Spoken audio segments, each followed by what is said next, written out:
Hey everybody, Economic Ninja here. I hope you're doing great. I got a warning out of the bond market. Everyone, the bond market is warning you right now.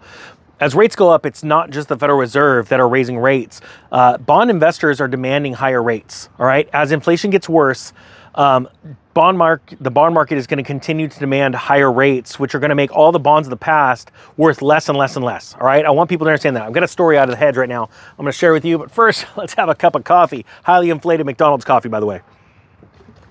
All right, gruesome 7-year auction sees the biggest tail since that, quote unquote, February 21st sale, which nuked bonds. It says after a subpar and tailing 2-year auction and a mediocre and tailing 5-year auction, both of which took place on Monday in the holiday shortened week. Moments ago, we got the week's final coupon issuance in the form of $35 billion in 7-year paper.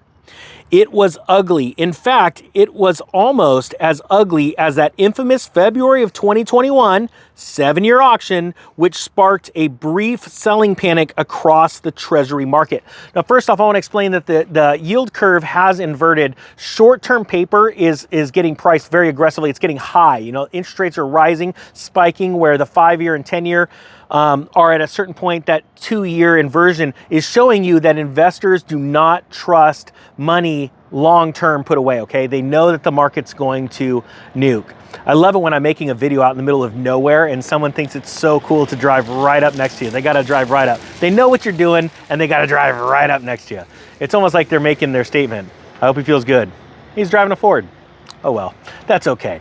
All right, guys, here we go. So, the high yield of 3.890% was below last month's 4.022%, the first sequential decline in auction yields since July.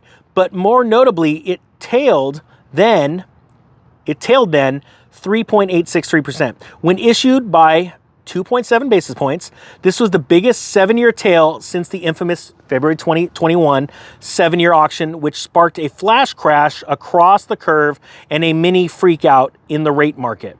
Now it says the ugliness continued below the surface with the bid to cover sliding to 2.33 below last month's 2.4 and the lowest since December of 2021. Obviously, it was below the 6-year auction average of 2.57. Now, what this is explaining is the yields are coming down. You go, Ninja, but in the beginning of the video, you said that they're going up. And I said, yes. I say yes.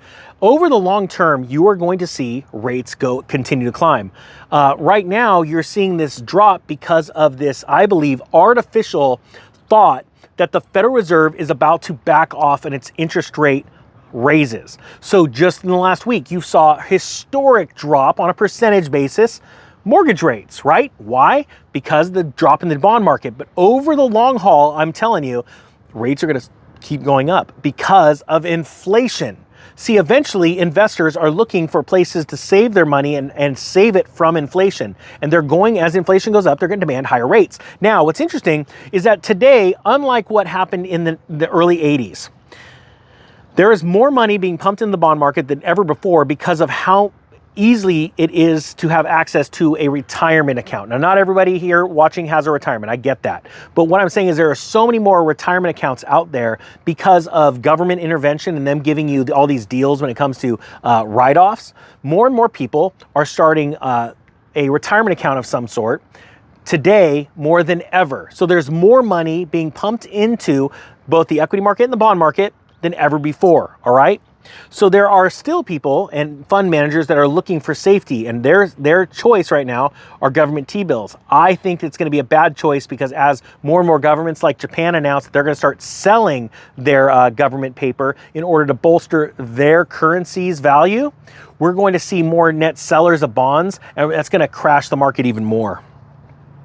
Now, I'm going to let you guys read the rest of the story. I'm going to link it below, but I want you to understand that there are things happening in the bond market that are absolutely horrific. And I wouldn't be looking at the minutia, the short term, you know, what happened last week or the week before as far as the dip, and think that you're out of the woods now. I think that you're going to see much higher rates because the Federal Reserve has already told you to get ready for pain and that you're going to see higher rates. So don't worry about these 1 and 2 week drops. There are going to be a lot of people diving in. I'm going to probably be talking about on Real Estate Ninja pretty soon, where people are diving into refinancing and buying homes because they see a 10% dip in the price. They all of a sudden just saw like a certain percentage dip in the market in the 30-year mortgage rates, and they dive in only to find out that that was a dead cat bounce and literally only worth a couple of weeks, maybe 3 weeks at best.